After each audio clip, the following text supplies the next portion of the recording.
Welcome to channel AMEC, your insight to the Australian visa system.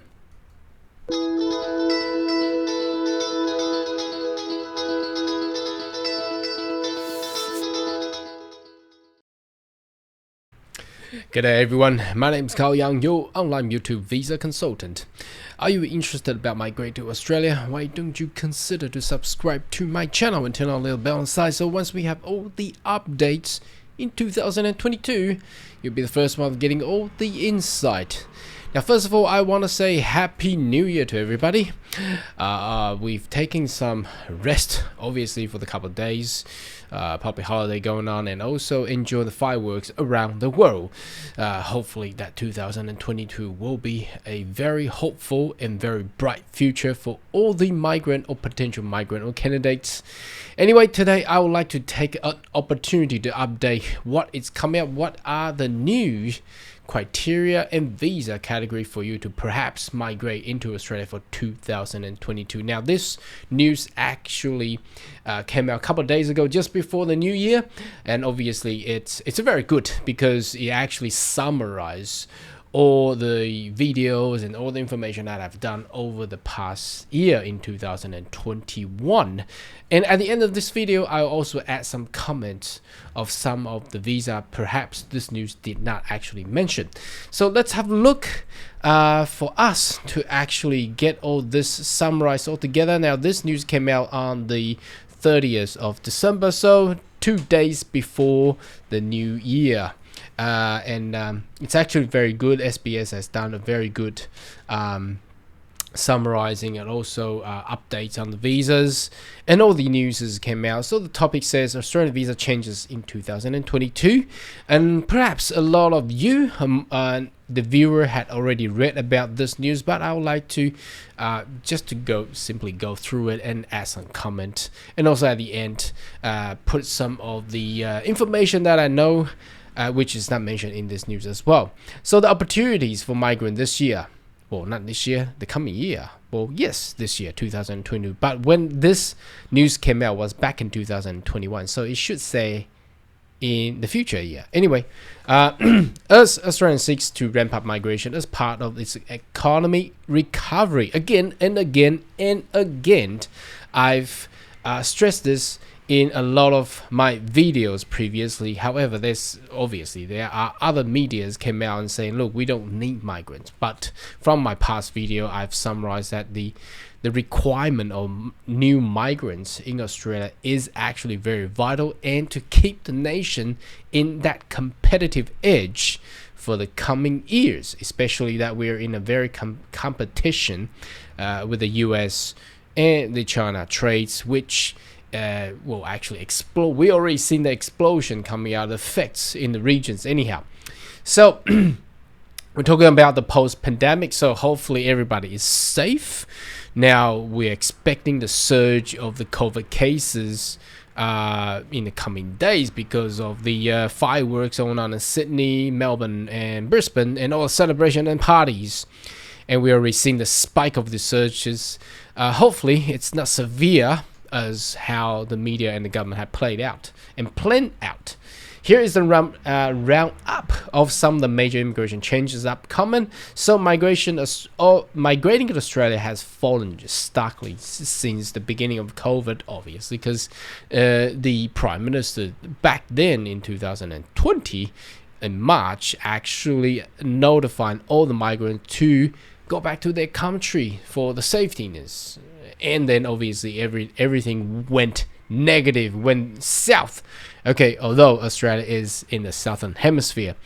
Anyway, according to the Treasury and Mid-Year Economy released early month, which shows the overseas migration forecast around minus 41,000. Now that's very bad, because that's we don't see this kind of stuff after World War II.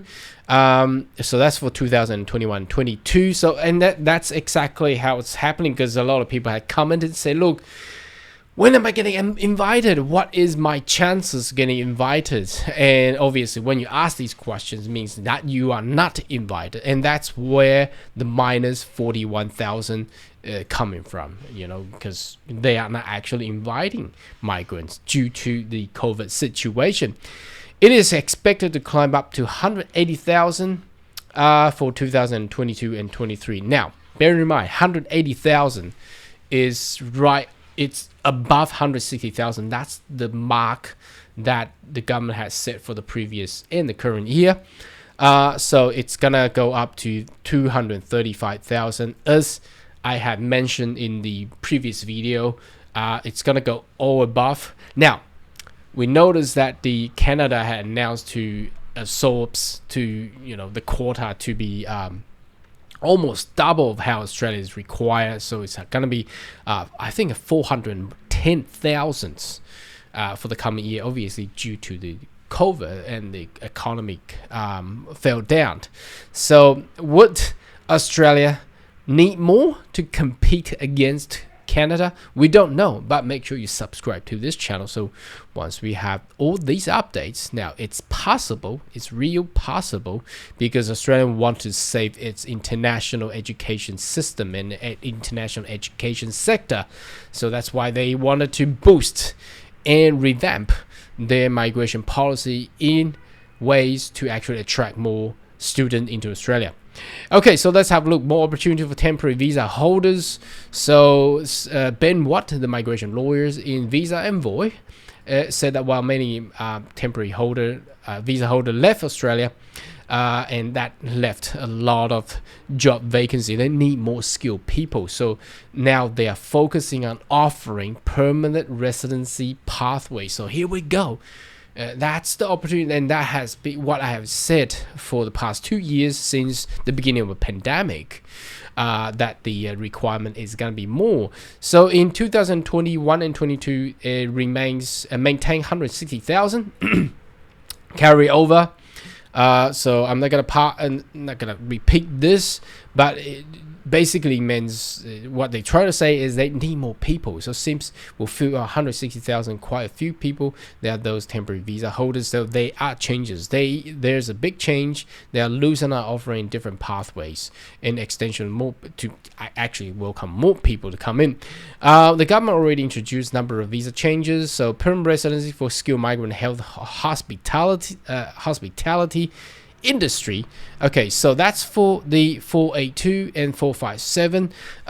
There is there is a changes. I think they are gonna combine the skill occupation list. So there's no more short and medium long term.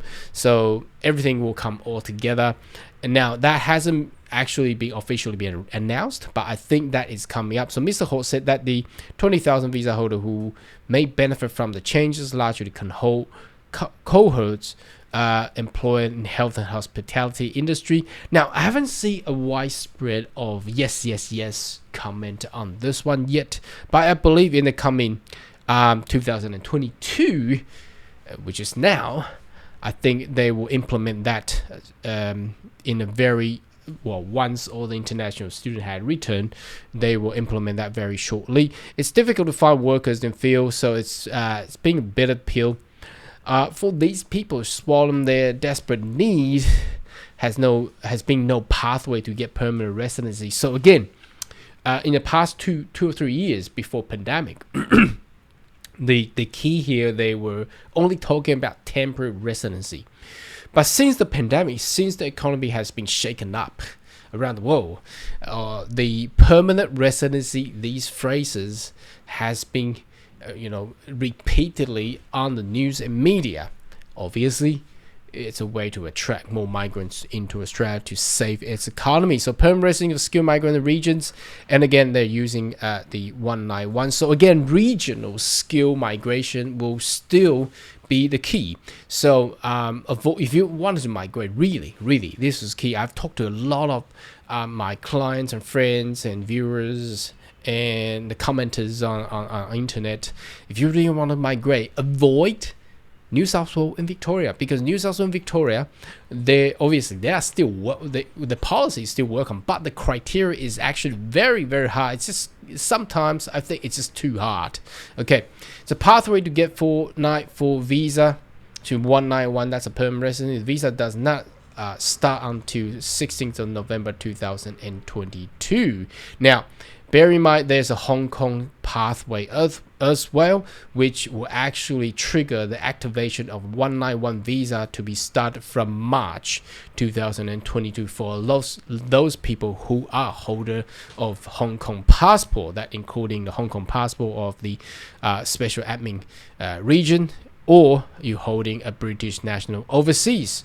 So again, we feel sorry about what had happened in Hong Kong, and the world and obviously nation like Australia has joined the alliances to actually help these citizens and people from Hong Kong to avoid those events happening, and it looks like it's going to be more going to happen in Hong Kong to actually migrate by way of through the Hong Kong independent stream, skill independent stream, or the regional stream, by ways of study 2 years, and then they will be offered on the 485 visa for 5 years and living in regional 3 years or not regional for 4 years. Then they will actually be able to transfer themselves into a permanent residency. It is estimated about 8,800 existing temporary visa graduate student visa holder will be eligible for these two streams. So that's for now. I think in the future there's going to be a lot more than that, and because that's what they're going to say on the 5th of March 2022. And obviously the change on the New Zealand stream as well. So what I think this change is, it's not really beneficial. They are shrinking from 4 years of work down to 3. I think that's what they're trying to say. So reducing number of year which eligible applicant must meet significant income threshold from where it says help temporary visa holder on pathway residency. So it's not major change here.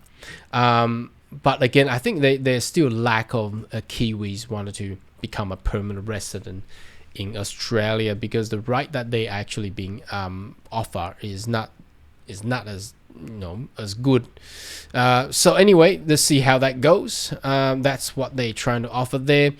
Section 48 bar, I've actually done a video on this one as well. So a lot of people have been suffered with the past 2 years when they decrease the quota of permanent intake from 190,000 down to 160,000. A lot of visa rejection, a lot of visa refusal had happened, and all these people have been queuing up on an appeal for their visa by holding a bridging visa.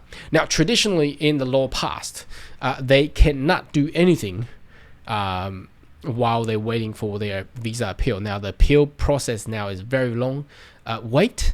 So what the immigration minister, Mr. Hawke, had offered on the 30th of November was great.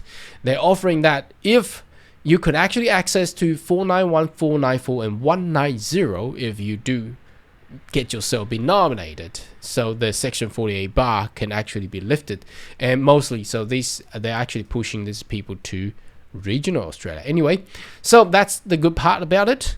Now, however, these people, they have been waiting on the appeal process. They have been waiting for years and years and years. But again, I think the government of Australia has turned back, knowing that the nation really needs migrants. New visa setting for temporary graduate visa. So I've done a video on this one as well. So if you are, the government said that November concession will allow current and former 485 visa holder who expire after 1st February 2020 to reapply with the same duration on the 1st July 2022. So that is great. So you can actually get another visa and come back to Australia with the right permit to work. And also increasing from a master by coursework. Previously only by research you can actually gain 3 years, but now they're increasing. If you study master, no problem, we're giving you 3 years to stay in Australia to work. And if you study diploma or trades, you get 2 years to actually work there. So that is what's been summing up for the coming changes. It's exciting year for 2022. Now, there are some a bit that I have just mentioned in regards, for example, the employment sponsored visa. They will merge the skill occupation list between the short, medium, and long term. Now, we already see that happening in some of the state nomination. For example, in South Australia, they're no longer differentiation of the any occupation there, and we've seen that what's happening in Queensland. There's no more differentiation of different type of skill occupation list anymore. So I believe that will be the trend, and they wanted to push it back and to actually improve the small and medium-sized businesses to actually get more skilled migrant coming into Australia and the world. So how they're going to do it in the previous I think the parliamentary committee, they had coined this idea to actually move it back to remove all the red tapes, okay? Move back to the old age of 457 to make it easier, streamline. I think that's another way to migrate as well, and that's coming up as well. Now, obviously, another one is the agriculture visa. Now, a lot of people have left comment and asking when that will happen. Now, at this point in time, it has been stuck due to diplomatic negotiation between all the different countries. Now, the reason why is the COVID, the Omicron. Thanks to Omicron, they make the agricultural visa being postponed. But anyway, they had coined the idea for agricultural visa to have a pathway to become a permanent resident if you work in the agricultural sector. But we don't know the detail and criteria yet. I think they will follow how what has been done for the seasonal workers and the Pacific workers scheme. However, detail has not been announced anyway. Make sure you subscribe to the channel, so once we have all these updates, you'll be the first one getting all the insight. And Happy New Year 2022. See you soon. Goodbye.